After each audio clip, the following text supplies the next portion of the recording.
Okay, very welcome once again. Nowadays, in this kind of fashion, very difficult times for everyone. And people from Argentina like me or from Chile like Pablo, although Pablo is in New York at this moment, he is shooting. But it's a big privilege to be with him. It's a big privilege to honor him in FILMFEST Hamburg. Once again, he has been before, but this time as a kind of new, it's not new anymore, but it's one of the established filmmakers from our era. We have begun in FILMFEST Hamburg since last year to establish and honor some kind of filmmakers that we think they are important in the contemporary landscape of cinema. We did last year with Siama and Labdias, and this time one of the chosen ones is Pablo Larraín. And I think it's absolutely justified because he has been one of the leading figures of Latin American cinema, not only from Chile. And it's a true honor to be talking to him for the next 40 minutes.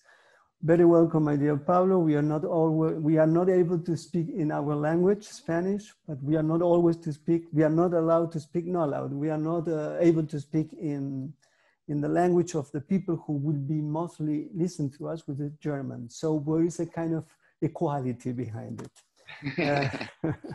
So thank you so much for being here. No, thank you for having me, and it's such a pleasure to be here. I have a great respect and admiration for the festival. I think and Hamburg is a city that really respects and loves cinema, and the fact that you've been around for already many years as part of that team, I think confirms that. And thank you again. A pleasure.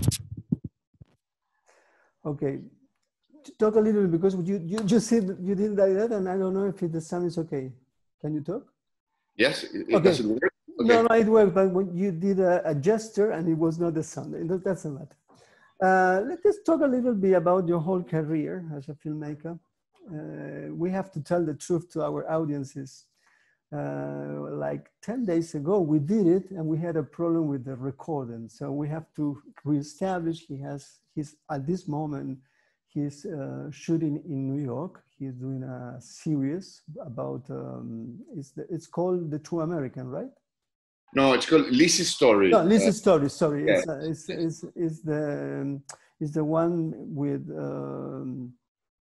it's about the whole story of one of the biggest writer in United States. I'm right?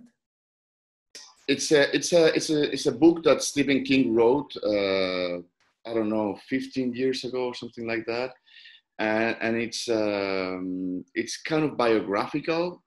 So it has some elements of his own life, but it's really a fiction. Yeah, it's a kind of fictionalizing himself, because I didn't know exactly if it was or not. But I heard that it was some kind of autobiographical stuff, but you are doing that, and Yes. we really appreciate about the time that you are giving to us.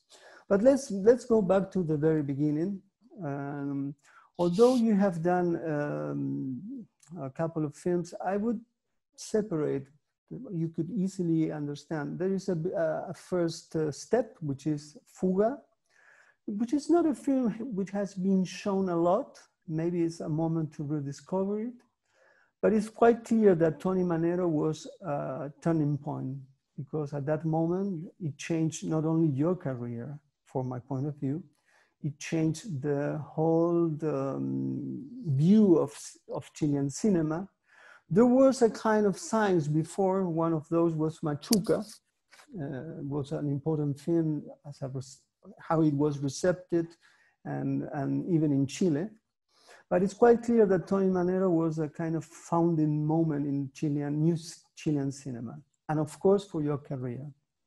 But it's also something which in certain ways established you, as especially in the first decade of your career, that like you were a kind of thinking about the history of Chile through your cinema, but not in terms of a revisionist, in terms of how could be thought the past as a kind of shadow which arrives to the present. So when we see Tony Manero, when we see Postmortem, when we see No, when we see The Club, and when we see Neruda, as a bunch of films all together, all of them seems to be a kind of kaleidoscopic approach towards the Chilean past from the very standpoint of the present, but making a connection, not just to, okay, what was the past? What was the past, but how is our past in our present? That was my feeling. And I think in certain ways that was the main resistance towards your cinema sometimes.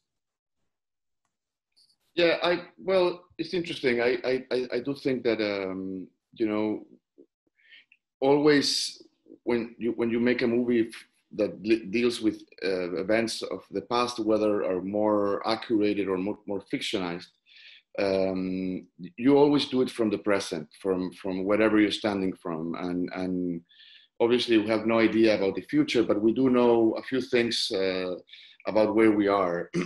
So it's very important for me. For example, when I see a period movie, I always go and see when the movie was made, because it's another interaction from you know, from the present. So we are in the present, and we see that movie, for example, like in the case of Tony Manero, was shot in 2008.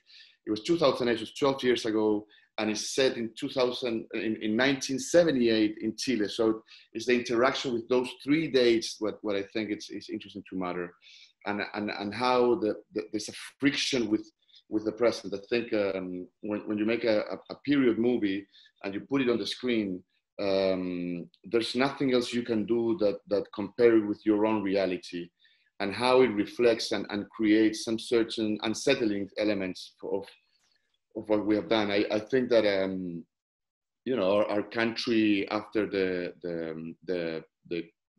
coup d'etat in '73, and then the dictatorship for 17 years, and then the return to democracy, the referendum, all of what that happened led us to a very particular society, which is the one that we're living right now.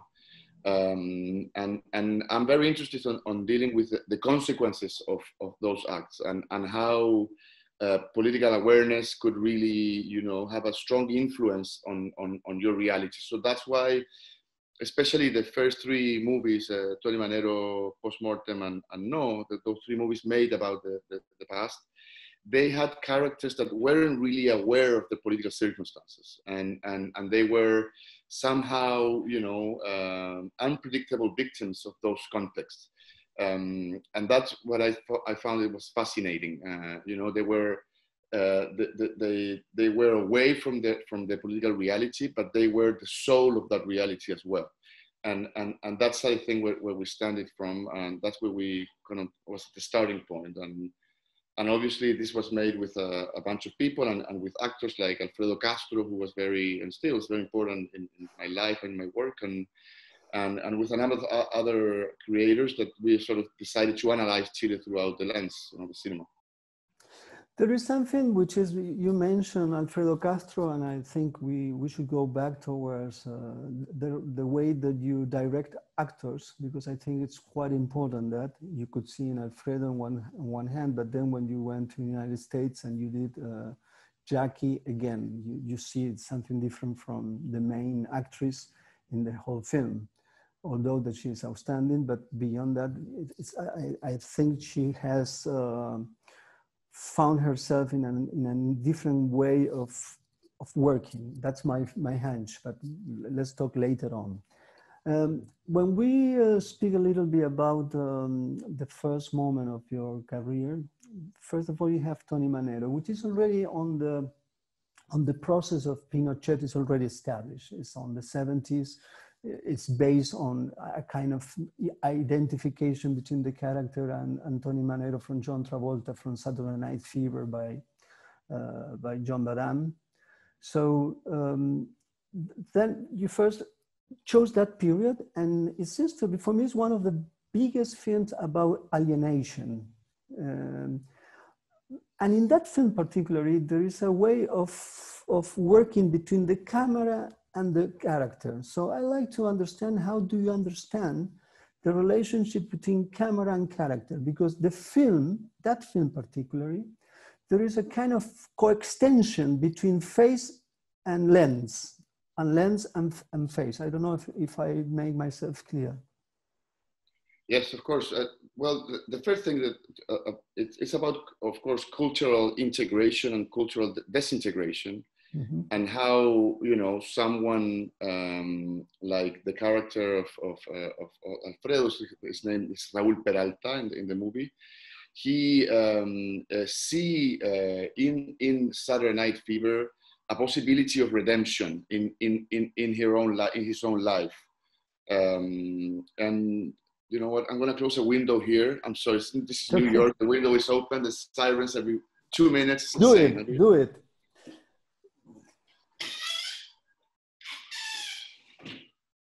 This is live. Sorry, that's much better. Okay. Yeah. So there's an interaction in between what he sees and what he experienced, and then what is really on the movie. Because on the movie, there's a character that is from New York, actually, that is struggling with his own, you know, social problems, his own poverty, and he realizes that success and happiness, or whatever that is, can be achieved through dancing, which is what our characters believe to be his own path as well. And by doing so, by trying to win impersonated contest on a TV show, he starts killing people, but he doesn't really acknowledge that. So yeah, and I was coming from a movie called Fuga that we had this sort of plastic, cosmetic, you know, visual approach to the reality. It was a very beautifully photographed film that had certain type of lenses, and the camera was kind of away from the character, creating as beautiful as possible framing. But it had a distance, you know, with our characters. So in Tony Manero, we decided to be really, really close to the actors. When I say close, it's probably, I don't know, 40 centimeters with the camera, sometimes 30, like very intimidating. It was very hard for Alfredo at the beginning because it was very close, and I was with Sergio Armstrong, who is a very, very big DP. So you had a very big human being very close to you with a very small camera, film, little Arri camera. But then we got used to it, and it was about to be with him. So we started walking with him, we started breathing with him, we started dancing with him, and we create some sort of symbolic choreography where we were basically not using marks in the floor. So the actors were very, very free, and we were just following them. And so that created also other circumstances, that the set would have to be 360 shootable. So the light would only come from above or just natural light. So we could really move around and not see tripods or any type of, you know, technical elements. And at some point, I'm talking about, you know, directing actors. The best experience I've had in cinema directing actors is when you stop giving instructions after 1 week or two, you know, or after a few days. They just understand the characters, that you understand how to film them, and then you have a brief conversation in the morning, and then you just let it go, and they absorb the character in a way that they're not expecting to have instructions or corrections in between every take. It's a conversation that is ongoing, but it's really about finding them to find a character, and us to find how to be with them and being close with them, which is again something that we did in Jackie. The camera was often really close to Natalie. It was another way to do it, and it's very scary at the beginning, because no one gets used to that. It's because it's very intimate, you know. I don't know if we could do that in the COVID times, by the way, you know, to have a camera so close, because you would have everyone less than, I don't know, a meter, so the social distance wouldn't work for that type of cinema. But it was very intimate, and then there's a wall that is broken, and then things really happen, and this choreography of speed and framing start to work. And really happen. And for example, in the case of Jackie, the DP, Stéphane Fontaine, he ended up using a light on top of the camera, like the lights that they use for press, you know, so you could have some light on the actors when they were too close, because we couldn't light them in another angle. So it was really a light from above or around the lens, something that's called the light ring that you put around the lens.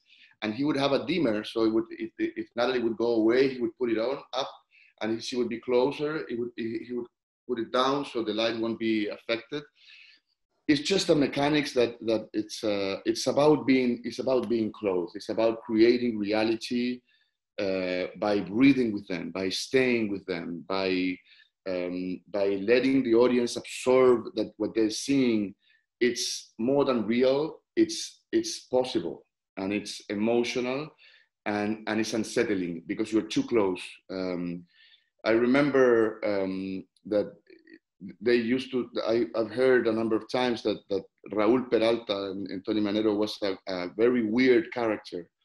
And I still think that if any of us in this call or in this room gets to have a camera that is very close to you many hours of the day, you will be a very weird person too, you know, because no one can really resist to be whatever you could say or assume as a normal person if someone is looking at you with such a little distance and such a intimidated aspect. So when I discovered that, I realized that there was a very strong tool. Some of the movies from Chris Marker has that in a different angle. Some of the movies from the Dardenne brothers also could do that. Even in Los Olvidados, de Buñuel, there's some intention of proximity that sometimes is very intimidated, but once that intimidation is off, then it flows very, very well, and you can create a reality that I think is fascinating. When I saw for the first time Tony Manero in Cannes, I remember I also had the feeling of the kind of physical, psychological approach towards the head of the character, which reminds me a little bit of John Cassavetes, especially the first Cassavetes, you know, like kind of being there. The camera should be a kind of minuet between the character and the camera. But I'm thinking, meanwhile, I was listening to you, and I had been introduced so many filmmakers around the last 20 years, that not many filmmakers would be able to explain what you are explaining to me about what you do. So my inspiration I can read from that those kind of tactics, those kind of decisions are yours, are not decisions taken by the DCPs or the director of photography behind it. Am I right? Yeah, most of the time, but it's also a conversation. I think it's a process. Sometimes what happens is that what I've done that is really helpful is to set up rules, you know, and to create a convention before you start shooting, and so you assume that the certain rules should be followed, and you're very strict with them. Sometimes you can break them, but so you choose lenses, you choose distances, you choose a type of lighting. You choose a format, and you choose a speed also, because I think the narrative is really connected with speed and how fast things are and how you capture that reality. One of the things that you know, I admire in movies that I don't make and I would never make, but a certain like Hollywood movies, that they control the speed really, really, really well. Like for example, when you look at The Social Network by David Fincher, it's a movie that is absolutely absurd, because things happen so fast, they talk so fast, everything's so fast, that it's unreal because of that. But at the same time, it works so interestingly well. So he's a master of time, you know, and he has those rules. And every filmmaker with the DP, and in this case was Sergio Armstrong, you need to set up rules, and it's something that I think we do together. But the intention and the visuals come from the script process, and comes from understanding the movie, and also comes from, you know, I never see movies while I'm shooting or editing, but I do see a lot of movies when I'm writing or thinking on the movie. So you absorb certain things that you understand, and then you start to stay with and live and sleep with certain movies and certain filmmakers and certain periods of cinema that you get really obsessed with, and they stay with you, and then you absorb them, and then you sweat them while you're shooting, you know. And I think having certain rules, put the film in certain circumstances is good, because it gives a calligraphy, which is something that, for example, I didn't do in the first movie. We had everything was possible. We were hand holding here, using this lens here, this lighting here. And then when you put it together, it loses some sort of soul and some sort of world that you want to captivate. But it's a process, Roger, I think. Yeah, I understand very well. There is something which I really admire. We talked a little bit before, and it's in Postmortem, which is perhaps is the most tough movie to watch of yours. You know, it's like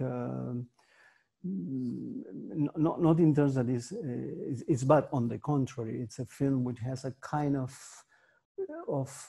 vehement, is extremely, it's strong. It affects you. You cannot be not affected by the film because there are a lot of corpses, and one of those corpses is it's Mr. Allende, and it's not only a corpse; it's much more than a corpse in certain ways. But beyond the film and the narrative, there is something outstanding at the very, very end, which is the closing shot, which is a shot, as far as I remember, is like 7 minutes, 8 or something like that. The camera is fixed, there is a distance, there is a wardrobe, and you stay there and stay there, and we as a viewers, we stay looking at that, and what is not seen, it's even worse because you feel what does it mean perversion in a political terms. So I would like to know if you have that in mind from the moment that you had written the script, something that you discovered during the shooting, and how do you conceive that particular scene, which is for me one of the most outstanding, not only in the film, in your whole career.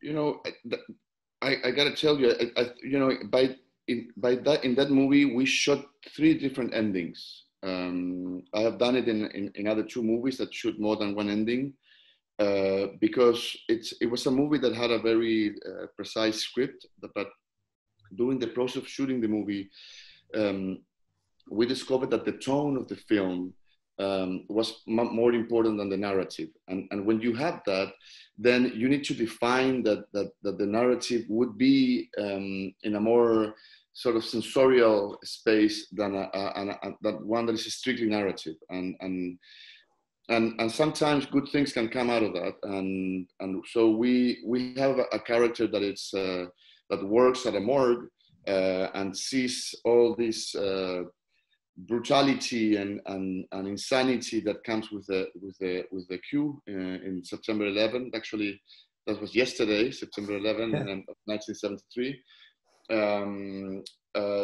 So and he slowly becomes a murderer as well, because he sees these bodies and he sees sort of the meaningless of life. You know, when all these bodies come in, there's no justice, there's no killer, there's no responsible, there's just piles of bodies. And then Allende's corpse comes in and they do this, they perform this autopsy and they write it down in front of all these militaries. So, and he goes, you know, he's affected by that in a way that he cannot control. He doesn't acknowledge that it's affecting him. And due romantic reasons, he realized that the woman that he loves is engaged with another man. So the other man is being chased by the militaries, and he's hidden in a closet, in a wardrobe, in a backspace of the house, and he blocks. So she goes in and he closes the door from the outside and blocks the door with a little furniture, and they're trying to come out, and he starts to build and put furnitures in top of the door so the door won't be able to be open. And it's a very exhausting moment because it's like asphyxiating someone. So you see how slow that person dies, but you don't see them. They're just knocking at the door, and it's him that is just putting this pile of furniture in front of the door. So we had this shot, and we had pretty much all the furniture that we had for the movie lined up out into the street, and then it went out of the street, and it was on the sidewalk for 100 meters. So the people would give him the actor the furniture, and he would walk in the frame and put it in. And then we decided to put it all the entire shot for 7.5 minutes. And then what we did is that it's a fade out, so it goes to black. So it's a fade out that lasts exactly the 7.5 minutes. So it's the first frame is the full image. Then the second one is 99%, and then so on until it's completely black. So that's why it's also so exasperating, because it's not only slow and you know what's going on, but it's also because it's going dark in a very slow way. And yeah, we decided to use that because it was probably the best way to end the story, and to go away and to leave that last image of this couple that is not trying to go away anymore. They assume that they're going to stay there forever, and that idea, I think, is an interesting way to understand the new Chile that was coming after 1973. You know, a Chile that was dark and that was impune, and a Chile that was combining all kinds of desires towards this type of disasters, human disasters. And it was very moving yesterday to see, you know, the commemoration of the September 11 in Chile, and all the pictures and all this imaginary and all this humanity comes back to life through, you know, the social networks and the press and people posting ideas and feelings. And it's very interesting how that really divided and kind of split our history in two. So yeah, that movie's there, and the characters is named Mario Cornejo, who actually was the person who performed the typewriter of the autopsy. He was never like what happened in the character, but it was inspired in a real person, in thanatologist, which is a very particular job to have, but it's a very interesting way to approach history, you know, where the bodies end. Mm-hmm. There is something that you mentioned roughly just a second ago, and when you were explaining the blacking out of the shot of the image, which is the importance that you give towards the textures in your films, the quality of the image not only as a kind of support in order to in order to narrative, in order to do a tale, in order to just tell a story, but also as a kind of symbolic information, in the sense that in the texture of the image there is something else. It's not just the body of the story, it could be the story itself. And that particularly happens in No, because No, it was not a film that at the beginning was your project, as much as I understand. Yes. But immediately when you accepted, you approached towards it and you appropriate it in certain ways. And one of the main outstanding, because it's outstanding, decision is to give that story through the texture of the moment in terms of images. Images at that moment has certain type of quality. So the films repeat that in order to re-embody the memories and images from those moments. So how do you get to understand that was the right approach toward that story? You know, very quickly, I don't want to get into, it's not exactly the question, but I will answer. But before that, just to say something that I think is very interesting.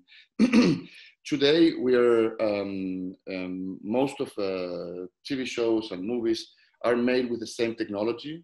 So it's a very specific sensor that might be bigger or smaller, or it could be a ARRI brand, or it could be Red or Sony, whatever. But it's pretty much the same way of capturing movie making or filmmaking. Before that, every country had different labs, laboratories where you would process a film. So, and that film would be processed and would use chemicals and would use water. So that's why every lab would have a very specific aesthetic from where that movie was coming from. Yeah.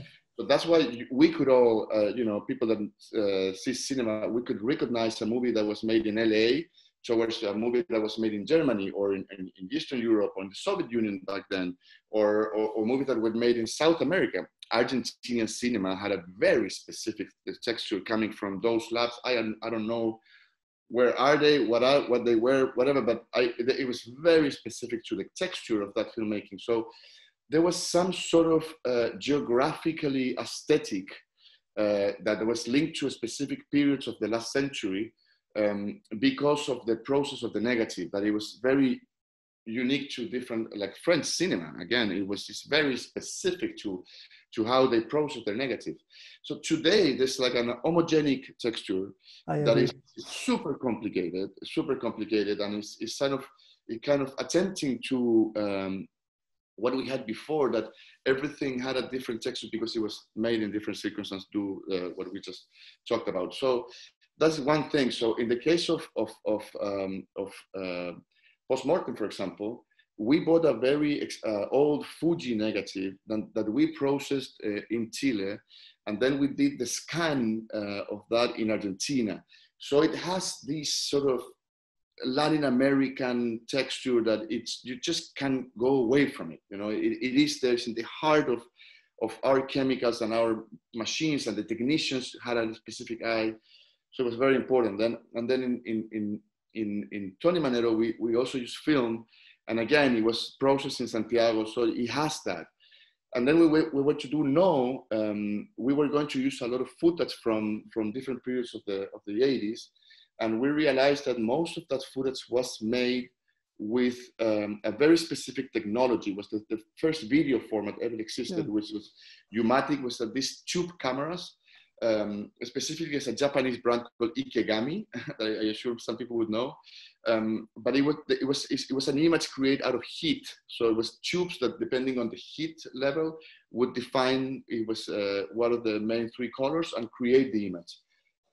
So in order to go there, we bought different cameras all over the world, and then a company in the United States assembled those cameras. And out of 20, they gave us 3. The 3 cameras, only 2 would work, and 1 was really good. So we used that camera to not emulate. It was exactly how the technology was made. It's a camera from 1979 that it was used during the dictatorship in Chile. So when we put it together with the footage, you couldn't really tell what was what. And I remember the editor, Andrea Cignoli, once that we were shooting, and she called me, and she was lost because some of the shots that we did were not labeled very well.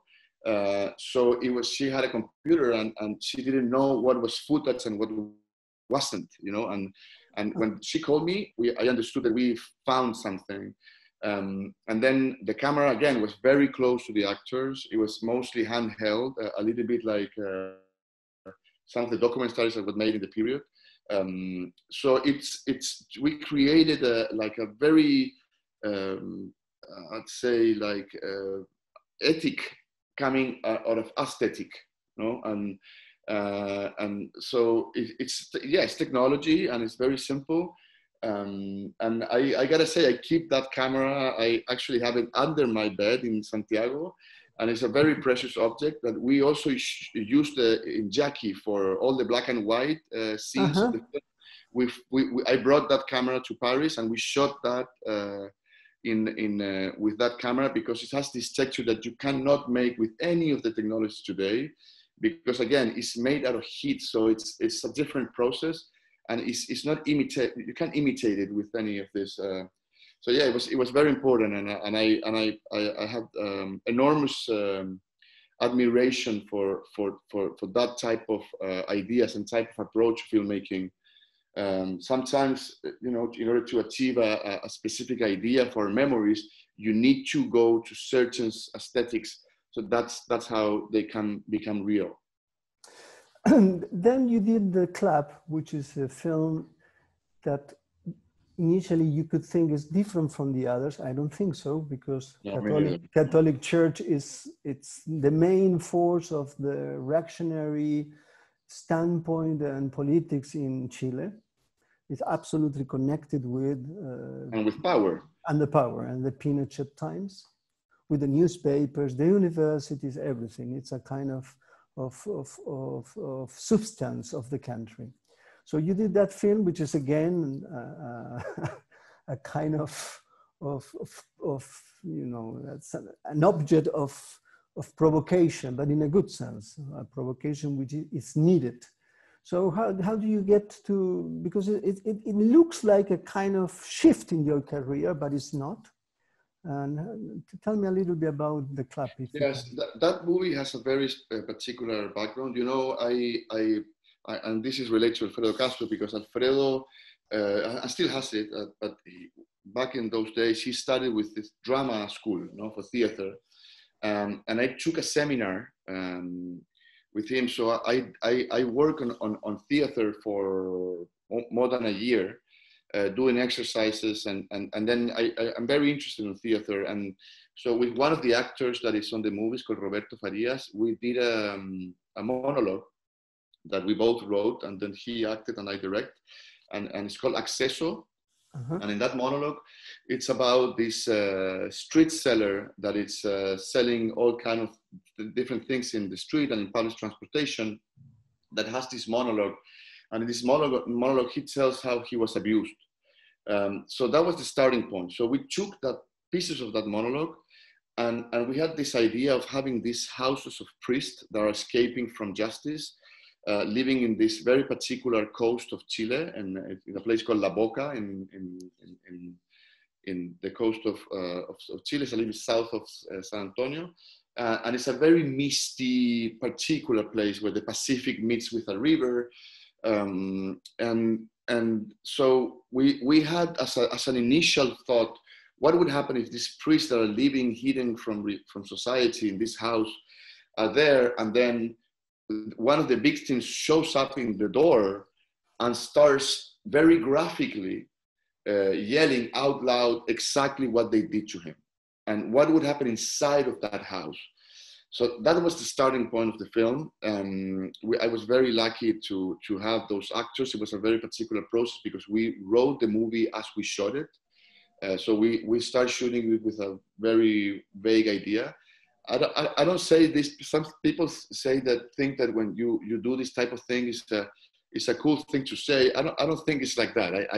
It was a necessity, really. And then we shot it very briefly. We shot only in 14 days. And again, some people think that it's fantastic to be able to shoot in such a small period of time. I don't think it's important at all. I don't give any value to that. But I just mentioned it because it was the reality of the film. So we were very concentrated, and it's a very simple symbolic movie where ideas around faith, around sexuality, around abuse, around impunity are very all over. And basically it's a story of how all this sort of little hell, this is a small purgatory, stays exactly as it was before the movie starts. So nothing really changed after this hell they go through. And I think that's pretty much what happens with most of the stories around the church.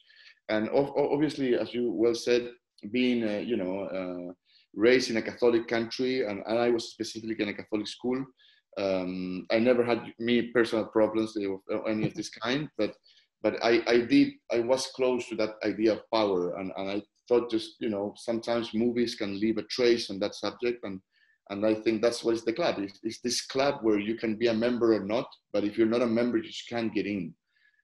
So it's an inner circle that it's very hard to get in, and finally what the church does, in this case the club, is that the victim that starts in the movie is absorbed by this congregation, by this house.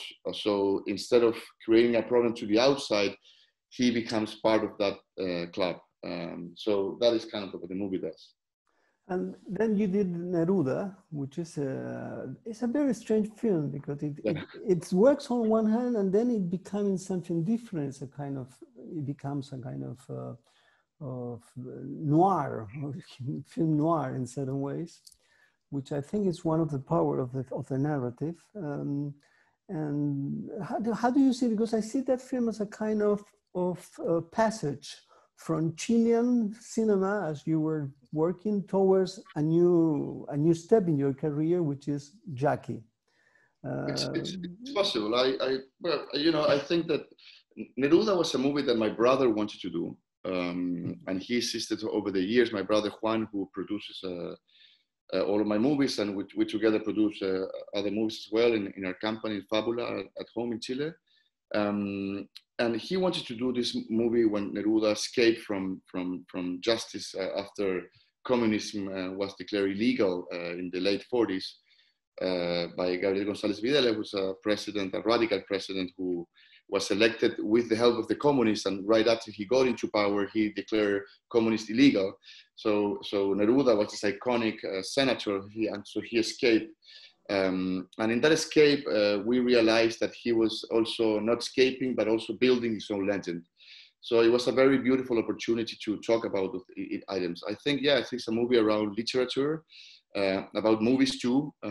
We shot all these kind of Hitchcockian approach of this back projections on noir filmmaking from the 50s. So it was an exercise on filmmaking as well, on structure, on narrative. But yeah, I have a lot of value. I really have I like that movie personally for some personal reasons, and also because it's a movie that has created a very interesting attention around DPs, you know, that I have met over the years.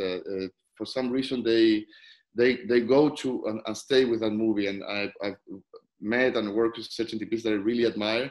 That they don't want to talk about any of my movies. They only would talk about Neruda, and they talk about the approach of the filmmaking. So for me, it's also a letter of love to cinema and to the movies that sort of eventually at some point changed me and affected me really well. And wanted to do that on a big screen, and we worked with a very specific optics that would it was an anamorphic texture that you could have the characters very close, but the landscape will be very prominent in the image. And then it's a movie about how someone builds a legend of his own, and that is kind of the literatural game that it provides. That is also very connected with Borges. You know, it's a very Borgian movie in terms of the structure, in terms of how free it is, and that it connects and disconnects many things. So it's more a novel than a movie, but it's what it is. Yeah, no, but you could see easily I understand the relationship that you have done with Borges, because it has a kind of that kind of fantasy and way of playing with the narrative. And it's true, there is of course, Neruda is a figure from literature, so it should be connected with the world of literature in certain ways. Let me put, for a while, Shaki, because it's a film which is coming later on the end. But talk a lot about Emma, because Emma is a kind of, again, I would put it in terms of, it's an exception in the whole system of your cinema in certain ways. Again, it's in Chile, but it's Chile nowadays. It refers to something which is a little bit controversial for Chilean and in that particular Chilean society, and that particular way, I see the connection between Emma and the club, because sexuality is one of the main forces in that film. In a different way, it looks like an inversion. What does it mean when we have a kind of free access to our sexual life? So that's in certain ways. But I think you have done it, that film, just for tell a story. It seems to be, for me at least, that you wanted to do a kind of experimental film with a kind of pop narrative, in the sense of pop issues, but the whole structure of the film, and especially what is going on in terms of colors, chromatically, it seems to be that it's a film which is almost experimental, which is a kind of paradox, because it's pop and experimental at the same time. What was behind that, behind Emma? Well, there are many things. I think it's a movie that combines, as you well said, you know, different elements. There's there are certain ideas around family, maternity, about gender, about pop elements, and about dance as well.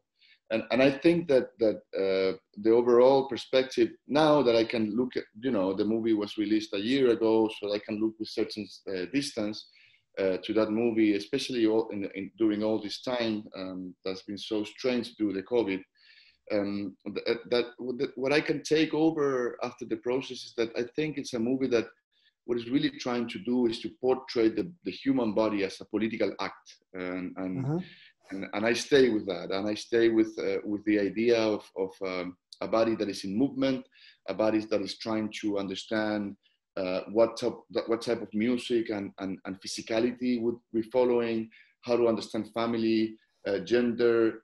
I don't know, when I saw that in film festivals they are taking out in the awards, they're not saying that the best actor or best actress, you know, that is happening at that they're just giving awards to actors with no gender. And I think that they're in such places, and I think Germany is one of them.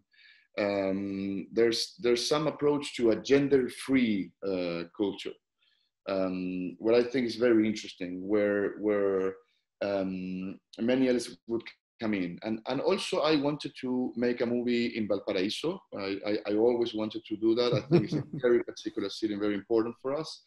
It's a very labyrinthic city that you know, that has this interaction with the openness of the ocean, and the closeness and sort of labyrinthic space of a city that is like that. That's very particular.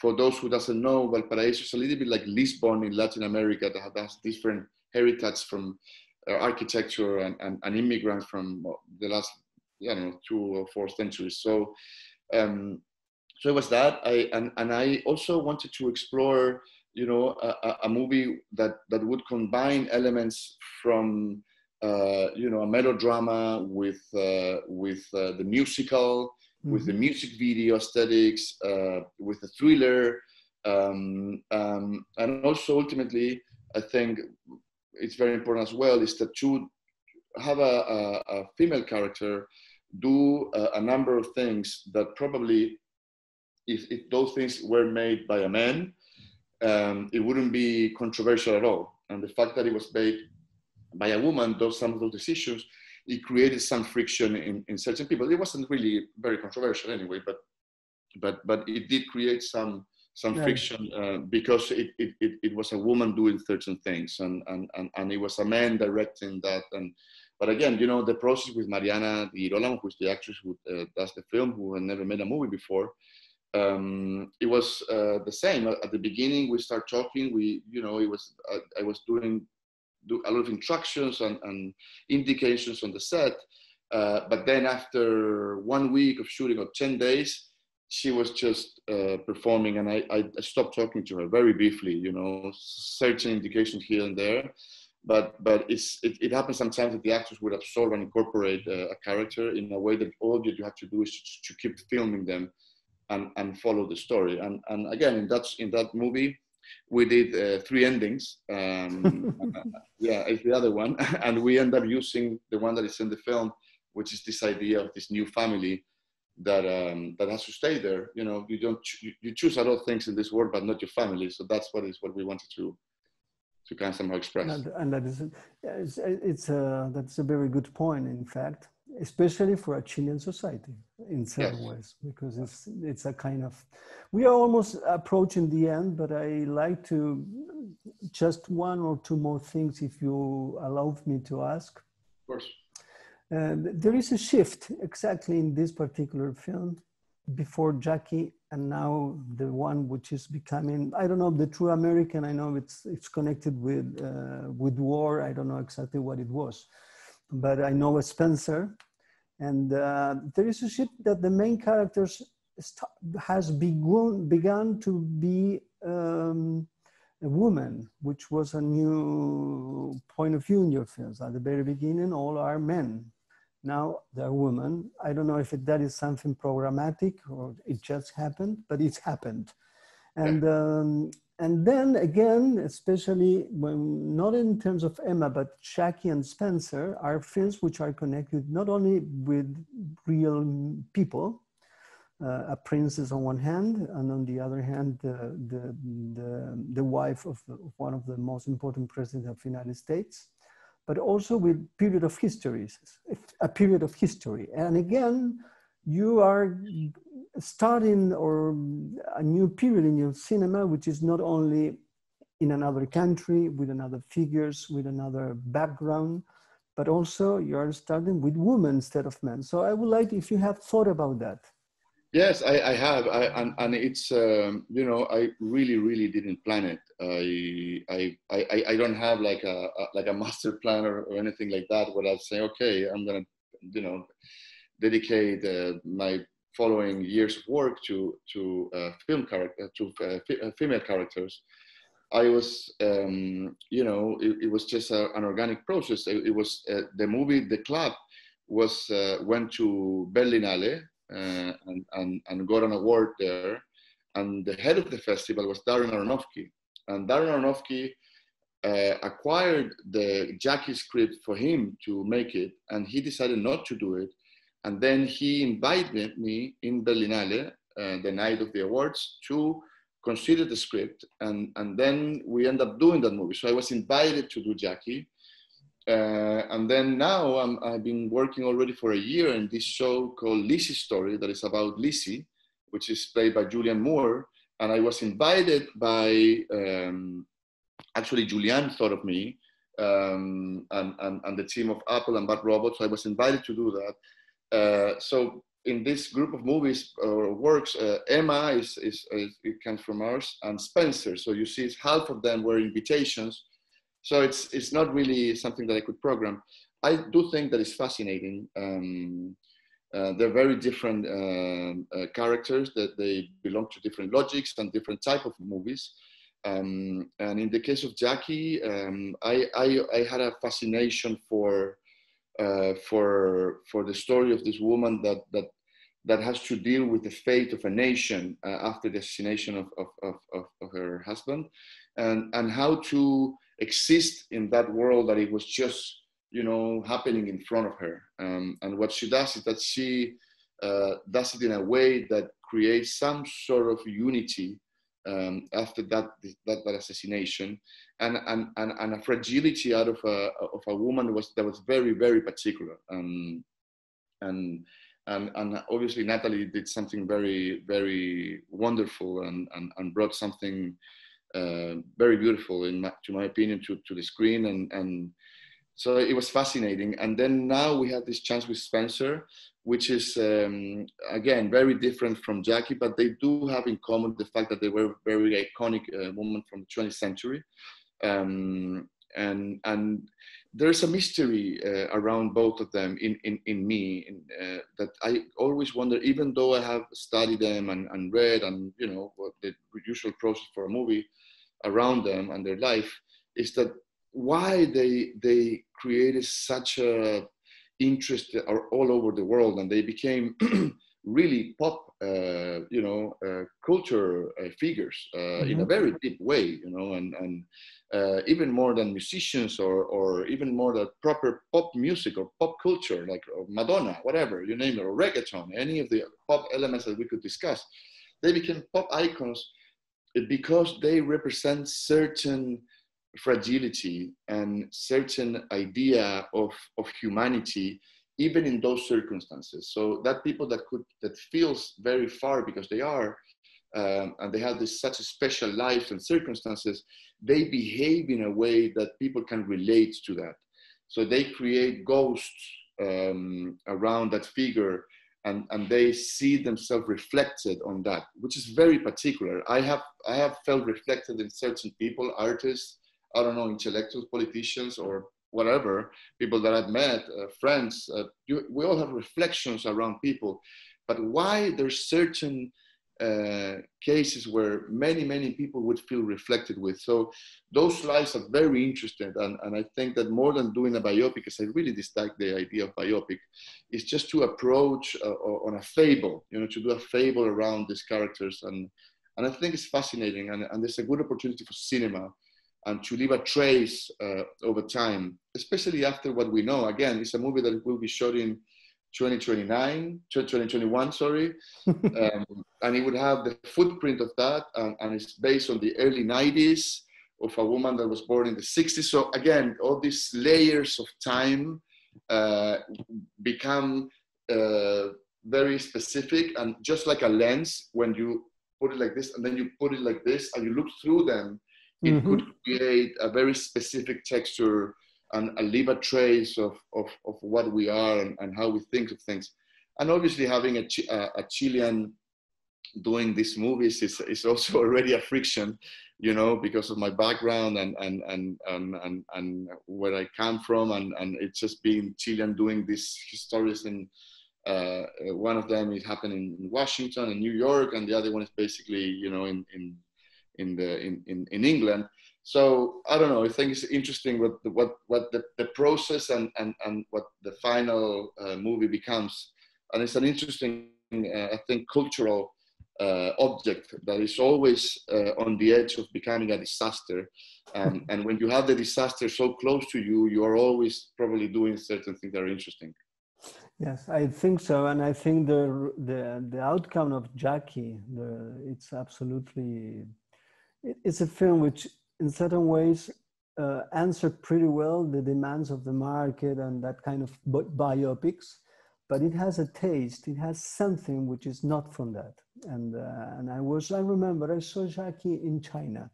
I was in China, and I went, especially, I did a lot of kilometers in order to watch it, because I was so interested to be able to watch your first film in the United States.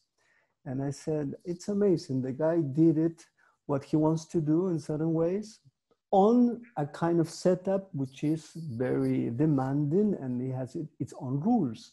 But you were there with your vision and that. And I hope that you will be able to go on doing this in Chile, in the United States, and wherever you will be. Let me thank you so much for the time that you have given to us. Oh, thank you, Roger. A pleasure talking to you. Roger, for those who don't know, it's a writer and a critic and a film observer, has a great webpage for many, many years. And you know, and it's important for me, you know, to express myself with people like you, and obviously in this context of such a great festival. So thank you for the invitation, guys. Thank you so much, and the best for Lizzie's story and shooting. And I hope that the True American Spencer will be soon in cinemas and in festivals and around the world. Thank you so much, my friend. Sí, thank you so much. Ciao, Roger. Gracias. Bye. Gracias a ti. Ciao.